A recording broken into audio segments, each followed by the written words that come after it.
तो आज हम लोग एक नया पाठ शुरू करेंगे। आप पहचानिए ये क्या है। अगरबत्ती। क्या काम है इसका? पूजा करने के लिए। कैसा लगता है जब इसको जलाते हैं? सुगंध। सुगंध बिखेरने के लिए इसका इस्तेमाल हम लोग करते हैं, है ना। फिर ये क्या चीज़ है? कैंडल। घर में इसको क्या बोलते हैं हिंदी में? मोमबत्ती। इसका क्या करते हैं? कब? जब लाइन कट जाती है, बिजली चली जाती है, तब हम मोमबत्ती जलाते हैं। बिजली जितना प्रकाश यह मोमबत्ती देती है नहीं देती है, तब भी हम जलाते हैं। क्यों? तब भी जलाते हैं क्यों? हाँ, प्रकाश देता है, काम चल जाता है। काम चलने भर प्रकाश यह मोमबत्ती देती है, ठीक है ना। फिर मोमबत्ती को, ये क्या है? इन दोनों का आपस में क्या संबंध है? इसके बिना यह अधूरा है। मोमबत्ती है तो इसको जलाने के लिए माचिस भी चाहिए। इसको और क्या नाम देते हैं? सलाई, दिया सलाई, ठीक है। तो आपने 3 वस्तुओं को देखा जिनका इस्तेमाल हम लोग प्रतिदिन अपने अपने घरों में करते हैं। अगरबत्ती कौन जलाते हैं? किसी खास धर्म के लोग जलाते हैं। Also press this bell icon. किसी खास धर्म के लोग जलाते हैं।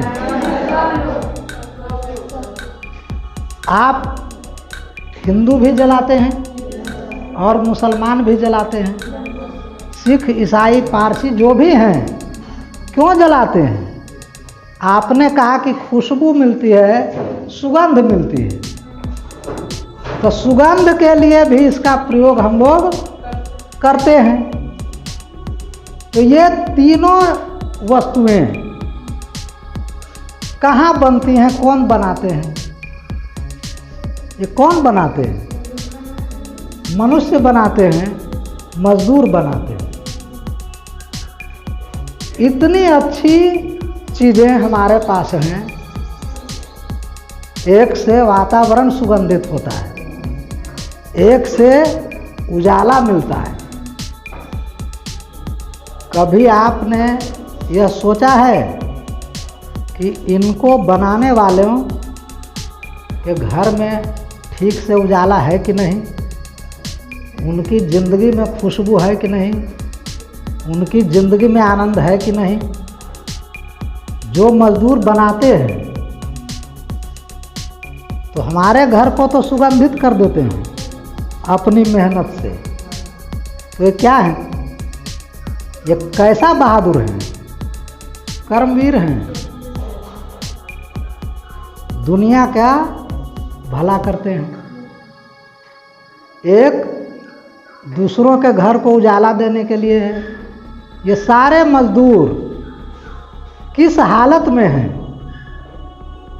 किस हालत में जीते हैं, इस पर हमें विचार करना चाहिए कि नहीं? कि जो इतने अच्छे अच्छे काम करते हैं उनकी हालत किस तरह की है। तो आज जो हम लोग कविता पढ़ेंगे, उस कविता का नाम है खुशबू रचते हैं हाथ। क्या रचते हैं हाथ? खुशबू। खुशबू रचने की चीज़ है। खुशबू रचते हैं हाथ।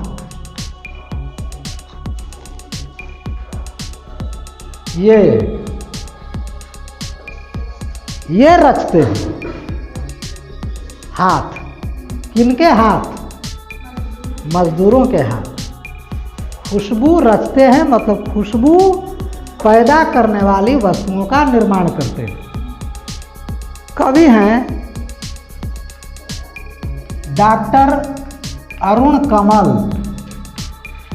पटना के हैं, पेशे से शिक्षक हैं, अभी जीवित हैं। बिहारी कवि डॉक्टर अरुण कमल की कविता है खुशबू रचते हैं हाथ। ये उन्हीं मजदूरों के प्रति समर्पित कविता है जो इन वस्तुओं का निर्माण करते हैं। पहले कविता का पाठ करेंगे हम लोग। Also कई press this bell गलियों के icon. बीच, कई नालों के पार, कूड़े करकट के ढेरों के बाद, बदबू से फटते जाते इस टोले के अंदर, खुशबू रचते हैं हाथ, खुशबू रचते हैं हाथ। उभरी नसों वाले हाथ, घिसे नाखूनों वाले हाथ, पीपल के पत्ते से नए नए हाथ, जूही की डाल से खुशबूदार हाथ, गंदे कटे पिटे हाथ, जख्म से फटे हुए हाथ, खुशबू रचते हैं हाथ, खुशबू रचते हैं हाथ। यही इस गली में बनती हैं मुल्क की मशहूर अगरबत्तियाँ। इन्हीं गंदे मोहल्लों के गंदे लोग बनाते हैं केवड़ा, गुलाब, खस और रात रानी अगरबत्तियाँ। दुनिया की सारी गंदगी के बीच, दुनिया की सारी खुशबू रचते हैं हाथ, खुशबू रचते हैं हाथ, खुशबू रचते हैं हाथ। इतनी छोटी सी यह कविता है। इस कविता में कवि ने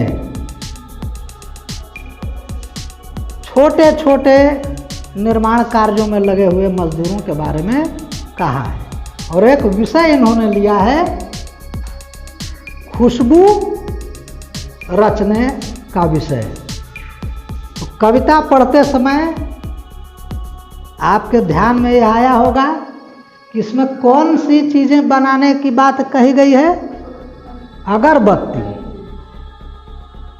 अगरबत्ती बनाने की चर्चा की गई। मतलब अगरबत्ती बनाने में जो मजदूर लगे हुए हैं वे किस तरह की परिस्थिति में हैं। तो इसका समझिए इसको। कई गलियों के बीच, कई नालों के पार। क्या है? मुख्य सड़क से बहुत अंदर कई गलियों को पार करने के बाद नाला, बदबूदार नाला, गंदे पानी का नाला, उनको पार करने के बाद कूड़े करकट के ढेरों के बाद, जहां जिस जगह की ओर इशारा किया गया है उसका रास्ता कैसा है? रास्ते में क्या भरे पड़े हैं? कूड़े करकट। और क्या है रास्ते में? नाला। कैसा नाला? गंदा पानी का नाला, बदबूदार। बदबू से फटे जाते इस टोले के अंदर, कोई छोटा सा मोहल्ला है, किसी शहर का, किसी कस्बा का। कस्बा बख्तियारपुर जैसा शहर, शहर पटना जैसा शहर। तो कहीं छोटे से मोहल्ले में, तंग गलियों में, जहां बदबूदार नाला बहता है, जहां कूड़े करकट के ढेर लगे हुए हैं, नाक फट जाती है दुर्गंध से। बदबू से फटे जाते।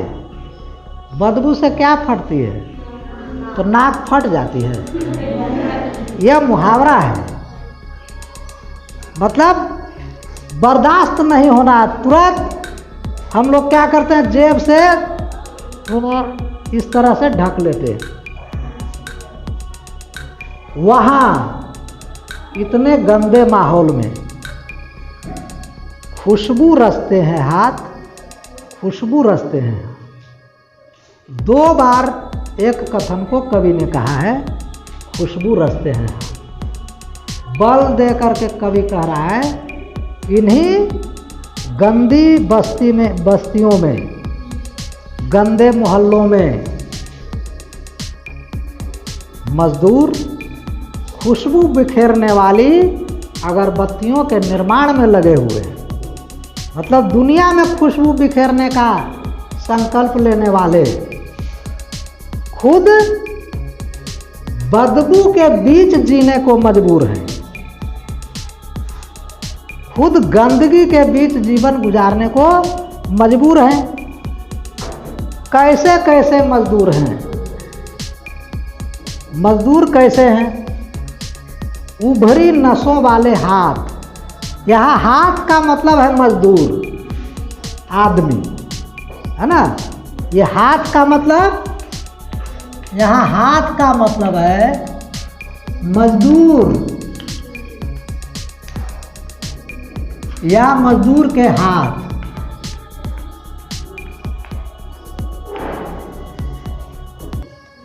उभरी नसों वाले, जिनको ठीक से भोजन नहीं मिलता है, उनकी हड्डियां नजर आती, ये नस उभरे हुए रहते हैं, साफ साफ नसें दिखाई पड़ती। तो उभरी नसों वाले हाथ मतलब जिनको ढंग से भोजन भी नसीब नहीं है, वैसे मजदूर। घिसे नाखूनों वाले हाथ। अगरबत्ती बनाने में क्या तैयार किया जाता है? Also press this bell icon. उसके बाद उसको सुखा करके मसाला तैयार किया जाता है। तो नाखूनों का प्रयोग होता है। घिस गए हैं नाखून। कैसे? काम करते करते, अगरबत्ती बनाते बनाते नाखून घिस गए हैं। ठीक से भोजन का जुगाड़ नहीं होने से नसें उभर आई हैं। पीपल के पत्ते से नए नए हाथ। पीपल का पत्ता कैसा होता है? कैसा? छूने में चिकना, मुलायम। तो पीपल के पत्ते की तरह हाथ यहाँ एक संकेत है। किनके लिए? छोटे छोटे बच्चों के लिए। बच्चे उसमें लगे हुए, माता पिता के साथ साथ बच्चे भी लगे हुए हैं। वे बच्चे जिन्हें खेलने की हसरत होती है, वे बच्चे जिन्हें स्कूल जाने की आवश्यकता है, वे बच्चे जिन्हें अपनी जिंदगी को आनंदमय तरीके से जीने का अधिकार है, वे बच्चे मजदूरी करने को लाचार हैं माता पिता के साथ। बाल मजदूरी उसको बोलते हैं। क्या बोलते हैं? बाल मजदूरी। एक पाठ आपका है खेमा। खेमा, यह पाठ भी आपको पढ़ना है। यह बाल मजदूरी पर आधारित एक कहानी। तो बाल मजदूरी करने की ओर इशारा किया है कवि ने। यह हमारे अधिकारों का हनन है। हम आज़ाद जरूर हैं, लेकिन यह आज़ादी अभी अधूरी है, क्योंकि छोटे छोटे बच्चे अपने परिवार का भरण पोषण करने के लिए खुद जिंदा रहने के लिए बाल मजदूरी करने को विवश है। तो हमारी आज़ादी पर यह एक बड़ा सवाल है कि 73 वर्ष बीत गए और आज भी यहाँ बच्चे मजदूरी करने के लिए बाध्य हैं, बाल मजदूरी। तो इनको छुड़ाने के लिए कई प्रकार के आंदोलन चल रहे हैं इस समाज में। एक हैं कैलाश सत्यार्थी, जिनको नोबेल पुरस्कार भी मिला है और बड़े बड़े पुरस्कार मिले हैं। उनका काम यही है, बाल मजदूरी छुड़वाना, बच्चों के अधिकारों के लिए लड़ना। तो यह कवि भी एक आंदोलन कर रहा है। यह कविता एक आंदोलन है, एक क्रांति है, इनकलाब है उन बच्चों के लिए, उन मजदूरों के लिए जो विषम परिस्थिति में श्रम करने को बाध्य हैं और उनकी दुनिया खुद अंधकार में है। मोमबत्ती बनाने वाले के घर में अंधेरा है, खुशबूदार चीज़ें बनाने वालों के घर में खुशबू का दूर दूर तक नामो निशान नहीं है। Also press this bell icon. तो पीपल के पत्ते से नए नए हाथ समझ गए, जूही की डाल से खुशबूदार हाथ। ये जूही क्या है? जूही क्या है मालूम है? जूही किस चीज का नाम है? फूल का। अत्यंत खुशबूदार फूल है जूही। तो जूही की डाल से खुशबूदार हाथ, ये उन महिलाओं की ओर इशारा है जिनकी शादी नई नई हुई है, जिनकी हाथों की मेहंदी अभी खत्म नहीं हुई है। तो उनको भी अधिकार है सुखमय जीवन जीने का, लेकिन विवाह होते ही उनको भी काम पर लग जाना है, उनको भी मजदूरी में लग जाना है। इसलिए कवि ने इसी ओर इशारा किया है कि कैसी विडंबना है, यह कैसा खेल है कि नई नवेली दुल्हन को भी इस अगरबत्ती बनाने के धंधे में लग जाना है। तो जूही की डाल से खुशबूदार हाथ, शादी में श्रृंगार किया जाता है तरह तरह के। तो ऐसी नई नवेली दुल्हन भी अगरबत्ती बनाने के उद्योग में अपने परिवार के साथ, अपने पति के साथ, अपने सास ससुर के साथ भिड़ जाती हैं। तो जिंदगी में उनका आनंद क्या है? क्या आनंद है उनके जीवन में? बहुत से लोग जो संपन्न लोग हैं, जब शादी होती है तो बेटी दामाद या बेटा बहू घूमने कहीं चला जाता है ना। उसको बोलते हैं हनीमून। हनीमून मतलब सैर सपाटा, कि नई नई शादी हुई है, चलो कहीं घूम टहल के आ जाएगा, मन बहल जाएगा। तो एक तरफ यह व्यवस्था है कि सैर सपाटा के लिए धन उपलब्ध है, समय उपलब्ध है, और दूसरी ओर ऐसी भी दुल्हनें हैं जिनको ससुराल पहुंचते ही रोजी रोटी की जुगाड़ में लग जाना होता है। तो यह विरोधाभास है, यह तस्वीर बदलनी चाहिए। यही कवि का संदेश है। यही इस गली में और क्या है? गंदे कटे फिटे हाथ, गंदे कटे पिटे हाथ, हाथ कट गया तो है ना, कट फट गया है, गंदे हाथ हैं, खुशबू रचते हैं हाथ। इन्हीं हाथों से खुशबू रचे जाते हैं। यह कवि का संदेश है कि आप समझिए कि कितनी विषम परिस्थितियों में इनके जीवन का स्तर क्या है, इनको जीने की क्या सुविधाएं उपलब्ध हैं, क्या बनती हैं? मुल्क की मशहूर अगरबत्तियां।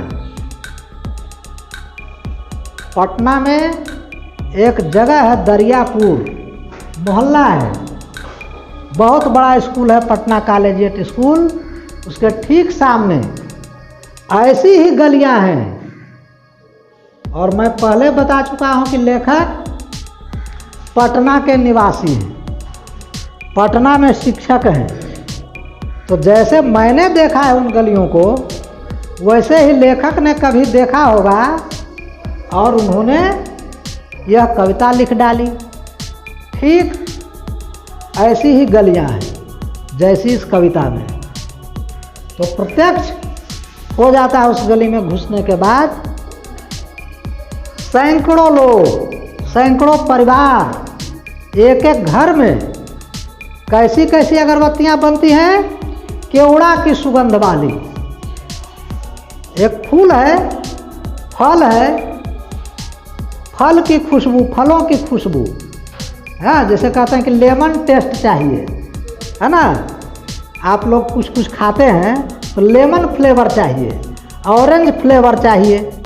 तो ये फ्लेवर, सुगंध केवड़े की, गुलाब, खस, खस एक सुगंधित पदार्थ है, उसका रस भी पिया जाता है।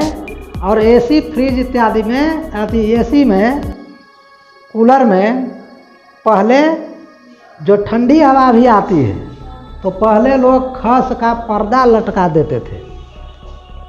मोटर कार के ऊपर लोग खस को बिछा करके पानी से भिगोकर शीतलता प्राप्त करते हैं, ठंडक प्राप्त करते हैं। तो खुशबूदार पदार्थ है खस। तो खस की खुशबू। रात रानी, यह फूल तो आप लोगों के परिवेश में भी है, रात को महकने वाला फूल, रात रानी, तरह तरह की सुगंध। ये सारी अगरबत्तियां कहाँ बनती हैं? दुनिया की सारी गंदगी के बीच, दुनिया की सारी गंदगी के बीच, दुनिया की सारी खुशबू रचते हैं हाथ। यह कवि का दर्द है कि दुनिया को सुगंध बांटने वाले खुद सुगंध को तरस रहे हैं और बदबू के बीच जिंदगी जीने को मजबूर हैं। इसलिए कवि अपनी कविता की समाप्ति करता है, रचते रहते हैं हाथ और फिर 2 बार खुशबू रचते हैं हाथ, खुशबू रचते हैं। ये गंदे हाथ, बदबूदार हाथ